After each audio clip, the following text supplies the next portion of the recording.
Александар Македонски, Филип II, Аминта III и други историски личности од античка Македонија. За власта се Грци, но за граѓаните не. Кратко траја новите табли со кои македонската влада се откажува од историските херои од античкиот период на Македонија. Само еден ден откако преку ноќ беа поставени новите метални табли, на кои беше запишано дека припаѓаат на хеленската историја, пред за Грција спорните споменици, истите преку ноќ завршија неславно, односно во Скопје и Прилеп се шкртани и оштетени текстовите на таблите. Во чест на Александар Велики, историска фигура која припаѓа на античката хеленска историја и цивилизација и на светското културно и историско наследство.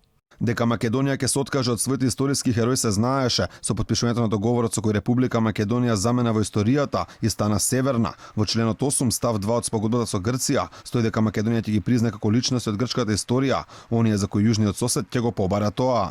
Во рок од 6 месеци од влегувањето во сила на оваа спогодба, втората страна ќе го преиспита статусот со спомениците, јавните згради и инфраструктурата на нејзината територија и доколку истите на кој било начин упатуваат на античката хеленска историја и цивилизација, што представува составен дел од историското или културното наследство на првата страна, ќе преземе соодветни коректни дејствија со цел делотворно да го разгледа прашањето и да обезбеди почитување на таквото наследство.